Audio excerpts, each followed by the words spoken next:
Chers auditeurs, merci beaucoup d'être à l'écoute et nous avons le plaisir de vous faire connaître la culture lavalloise. Et aujourd'hui, j'ai le plaisir d'accueillir Oprina Felicia D'Olea, qui est un artiste peintre de Laval très impliqué. Vous allez voir ça, qu'elle a beaucoup de choses à nous raconter. Bonjour, Felicia. Bonjour.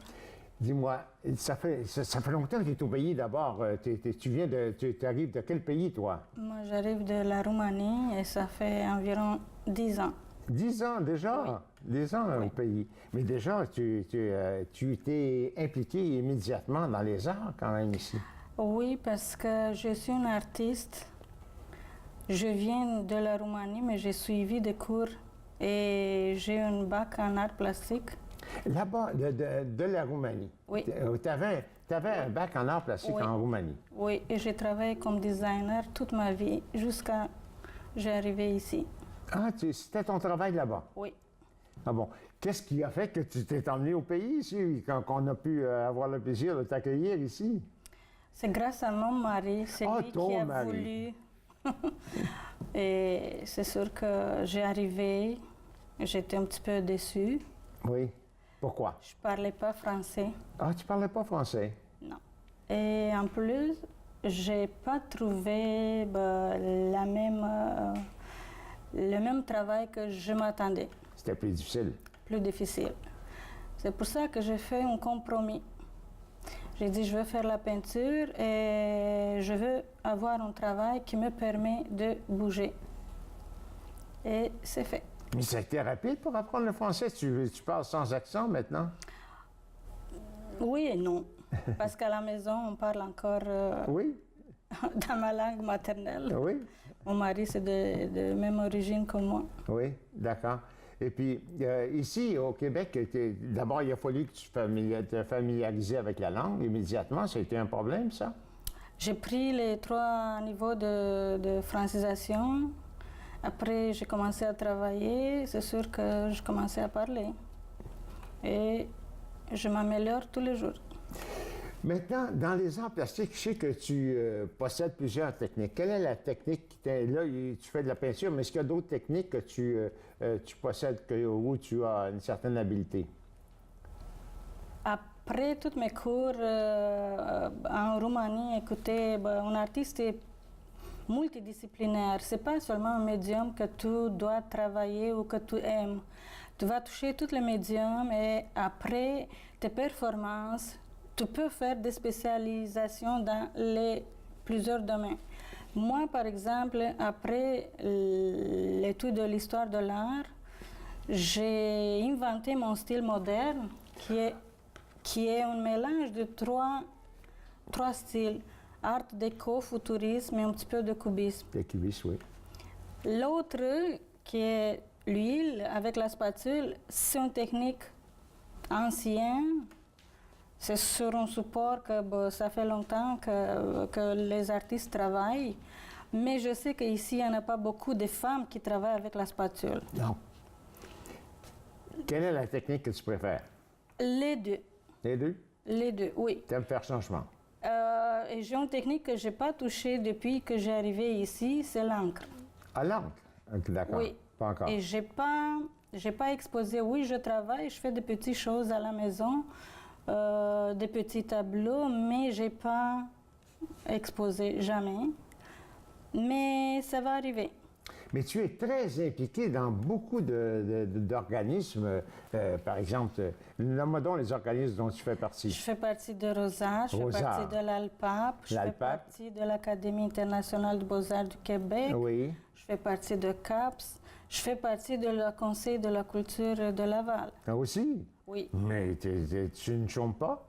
Et en plus, tu as un travail régulier à part ça. Je travaille 5 jours par semaine. 5 jours par semaine, à part ça, et puis tu trouves le temps. Je sais que tu es très impliqué. Dans les expositions, on peut toujours compter sur ton aide, et puis tu es toujours présente, tu aimes faire les expositions, et tu es très sociable.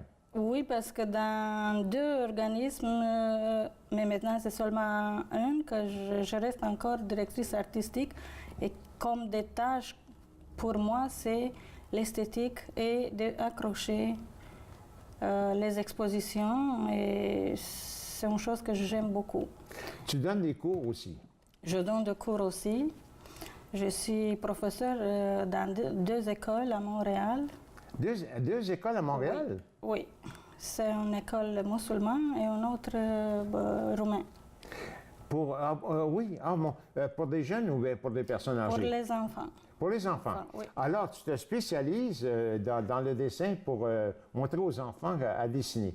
Mais Oui. les enfants, de quelle façon tu prends? Est-ce qu'il y a des techniques différentes que d'enseigner, totalement différentes, quoi? Je commence avec l'aquarelle parce que l'aquarelle, c'est un médium qui te donne beaucoup de possibilités.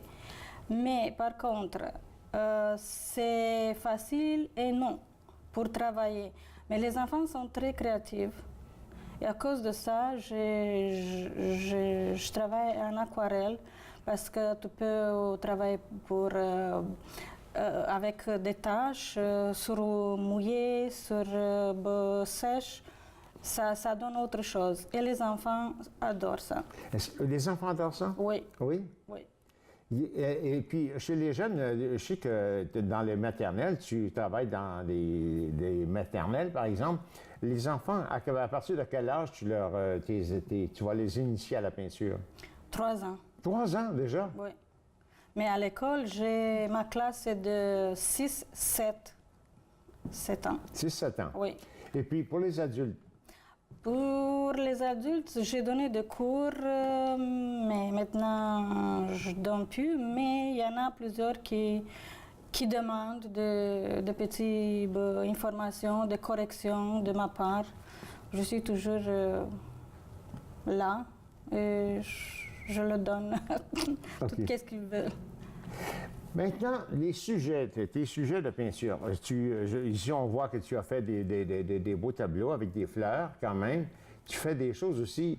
Peux-tu nous montrer un petit peu le genre de dessin que tu fais? Je sais que tu nous as apporté quelques dessins. Peux-tu nous montrer?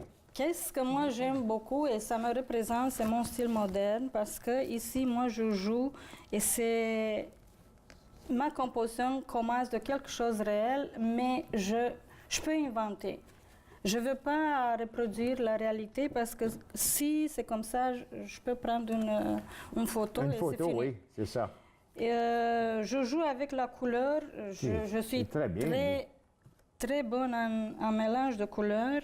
Tu es une coloriste, quoi. Oui, et j'aime colorer. Je vais prendre. Je commence avec des petites choses réelles. Ici, regardez. Pour moi, c'est l'hiver. L'hiver, Oui. c'est une femme toujours. Et qu'est-ce que ça nous donne? L'autre, c'est l'automne. Avec quoi vient l'automne? C'est avec les feuilles qui tombent, les fleurs et toutes les couleurs. Des fleurs que peut-être n'existent pas, mais dans ma tête, oui, sont là. C'est ça. C'est ça. Mais c'est surprenant quand même de voir qu'on dit que ça n'existe pas, mais on trouve toujours des choses. Mais oui, la nature est... Oui. C'est très beau ça aussi quand même. J'aime bien ça, sont c'est des aéré. réels. Oui, c'est aéré. Les tulipes que j'adore et j'ai fait toute une série de tulipes. Oui. J'adore l'automne parce que je suis née en novembre. Oui. En novembre? Oui. Ah bon. Tu as eu 20 ans dernièrement comme ça. Et j'adore aussi les personnages. Les personnages, oui, c'est beau. Regardez. Oui, c'est bien ça aussi, quand même. Intéressant. Tout ça. Est-ce que tu participes au cours des dessins de nu, par exemple? Non. Non? Non, parce que c'est trop tard. Trop tard. C'est l'heure. Et à 7 heures jusqu'à 10 heures, pour moi, c'est... Oui, c'est tard, oui.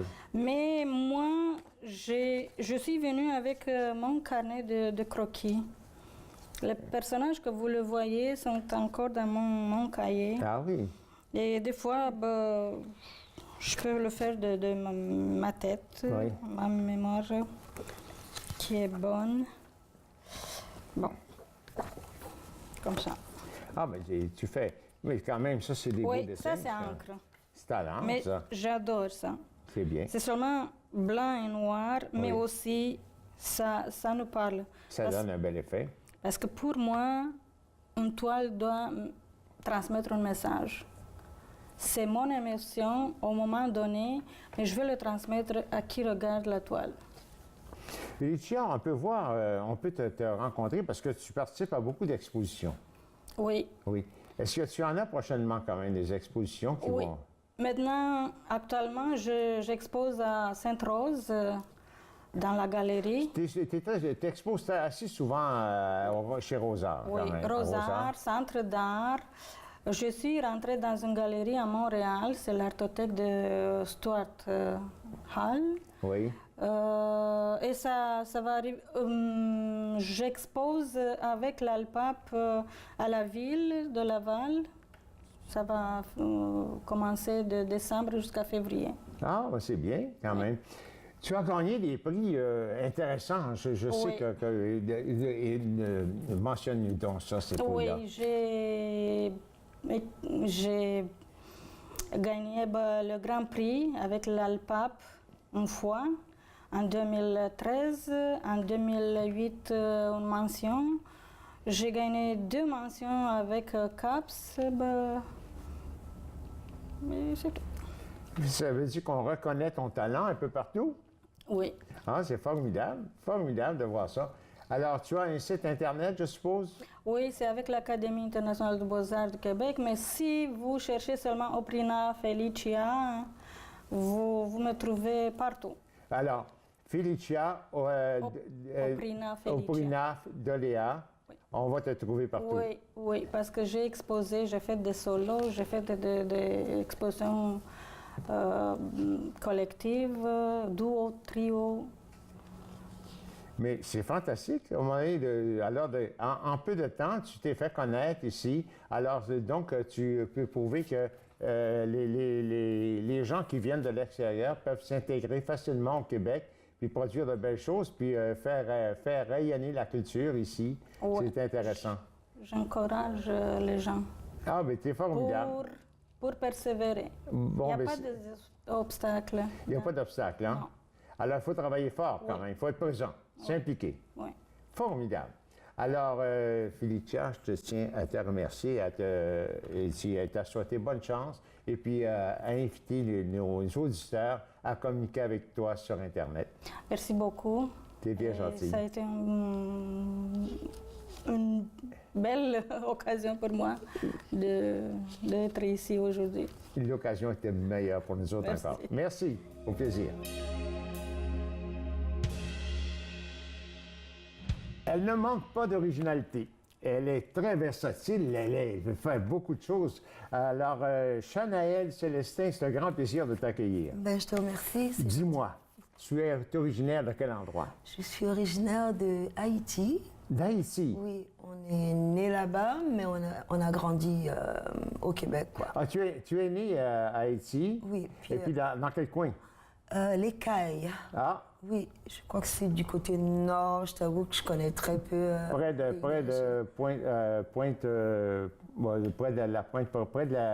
la République dominicaine? Oui, c'est ça. Ce sont 2 pays voisins, exactement. Exactement.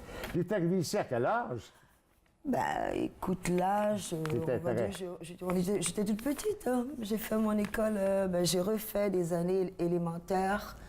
Et mon école secondaire, on a fait ça ici. Et quand je dis ici, c'est vraiment ici à Laval. Ah oui. Tu as été porté immédiatement vers la musique, vers le chant, quoi. Oui. Ça c'est vraiment depuis enfant. On avait 5-6 ans. J'avais un attrait pour le monde artistique. Et donc j'étais dans les chorales d'école, les chorales d'église. Je voulais chanter, je voulais vraiment chanter. Tu ne manques pas d'originalité. Ça se voit. C'est très original, c'est très beau. Merci. Alors, c'est vrai. Est-ce que tu as toujours été un petit peu original dans ce sens-là? Je crois que oui. Oui, hein? Je crois que oui, ce qui fait qu'on n'a pas eu beaucoup d'amis. Oui, ah oui? Oui, on n'a pas eu beaucoup d'amis dans ce sens-là, parce qu'à l'école, je me souviens, je faisais mes vêtements, je regardais des photos de Marilyn Monroe, les vêtements des années 50, tout ça. Et là, je taillais, puis je faisais ma jupe comme ça. J'allais à l'école, tu vois. Bon, évidemment, les autres te regardent. Non, mais c'est qui celle-là? Ça soit ma façon de parler, ma personne en soi, quoi. Oui, j'ai toujours été. Les gens disaient, elle est excentrique, mais de façon sympathique. Oui, oui, oui. Chanel est excentrique. J'allais dans le centre-ville, je m'achetais des vêtements. C'était comme j'étais la première à porter des baggies, par exemple. J'habite Fabreville, c'est comme, non, mais où est-ce qu'elle s'en va, celle-là? Voilà. Tu habitais Fabreville à ce moment-là? Oui, j'ai grandi à Fabreville. Une partie de l'enfance et l'adolescence à Fabreville. C'est bien. Est-ce qu'ici, à Laval, tu as été bien impliqué dans plusieurs activités? Oui. Surtout musical, quoi? Surtout musical, mais j'ai fait du bénévolat aussi. Oui. Je sais aussi que tu as été mêlé un petit peu aux arts de la scène quand même. Tu as fait...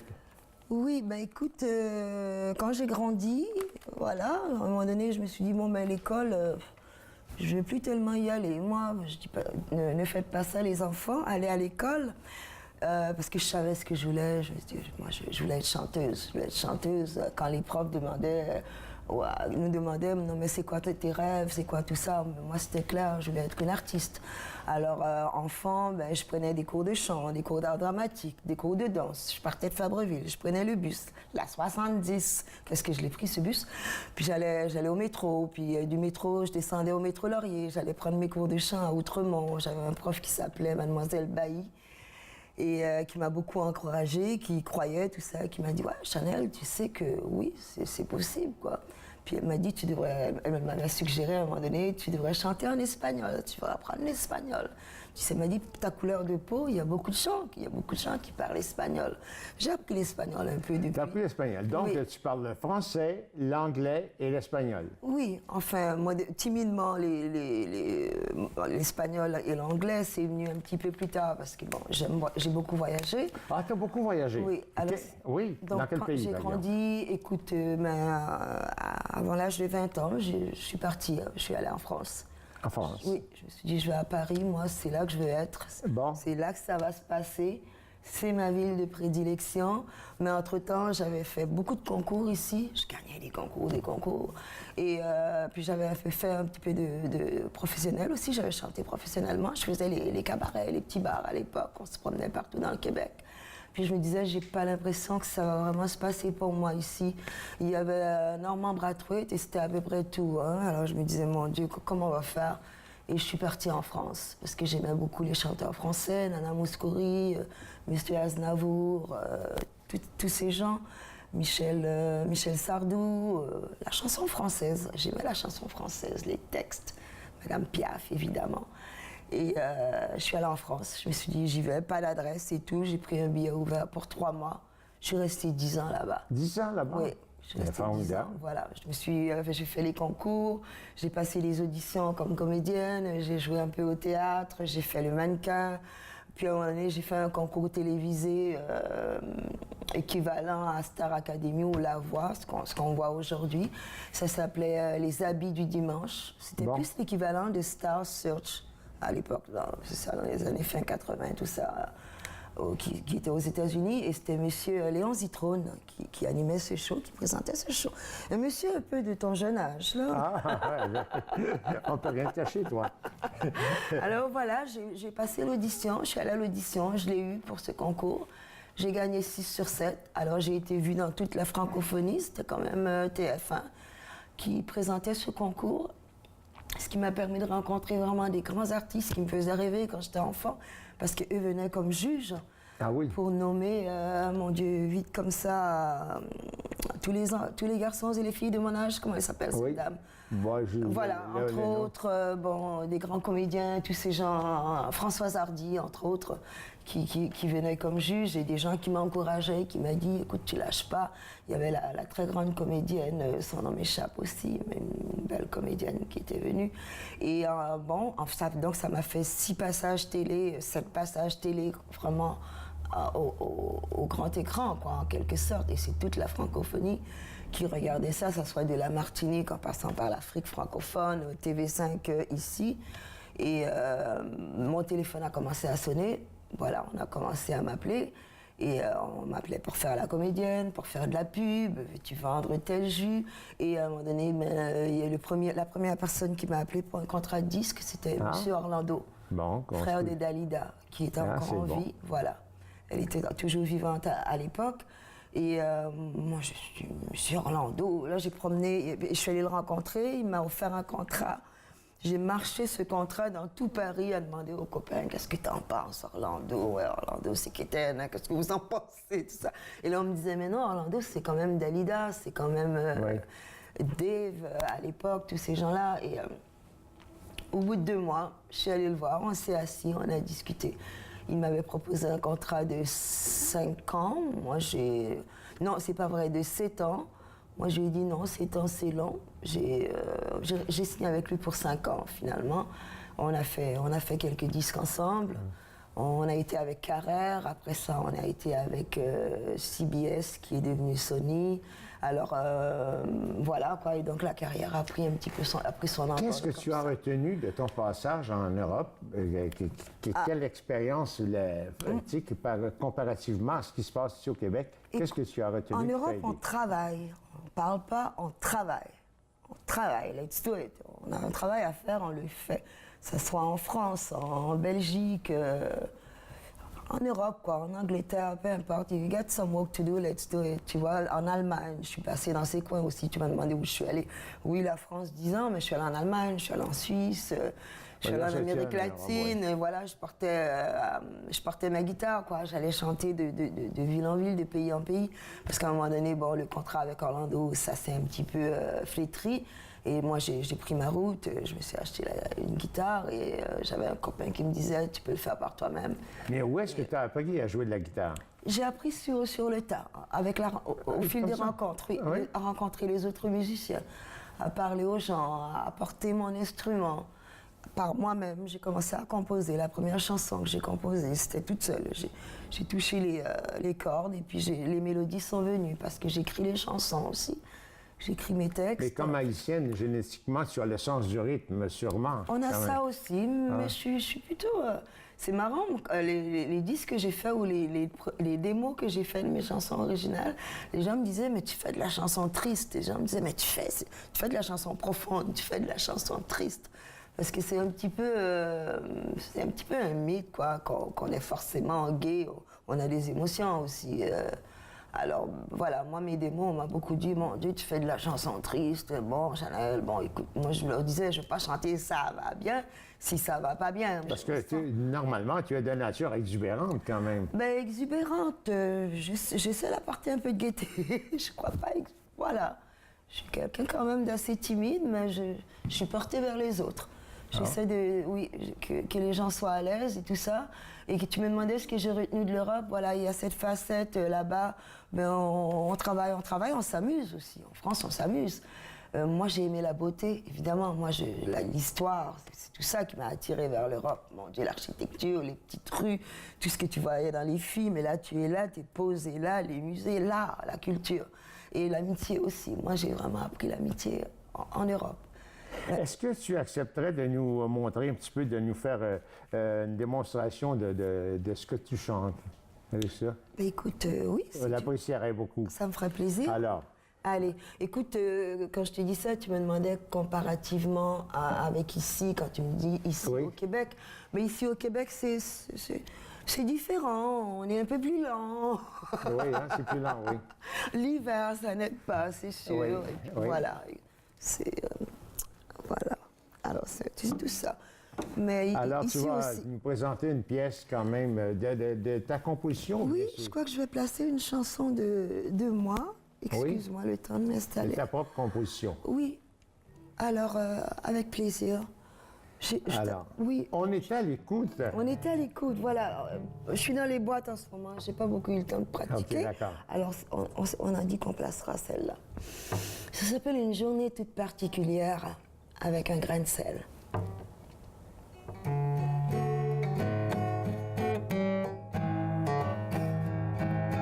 Merci Jean-Jacques.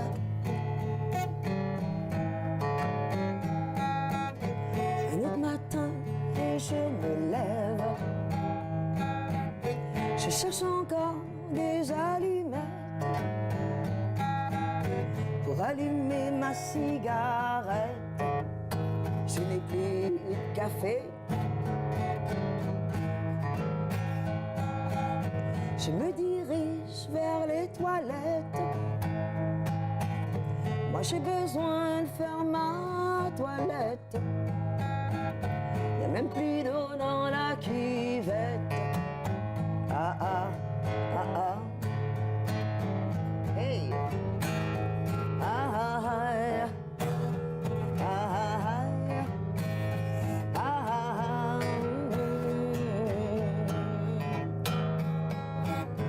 Une journée toute particulière. Je suis pas à prendre à petite cuillère. Et je me demande à chaque instant, comment vais-je passer au travers de mon calvaire?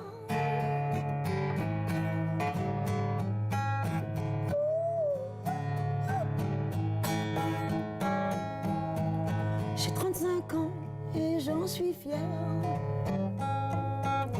Même si je suis retournée chez ma mère, Dieu qu'elle ajoute à ma misère. Eh, eh, eh.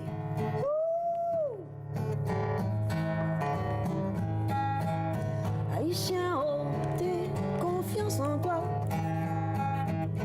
Haïtien, oh, confiance en moi. C'est sur cette belle musique que l'on termine avec Chanaël Célestin. C'est la un grand navette. plaisir. Merci.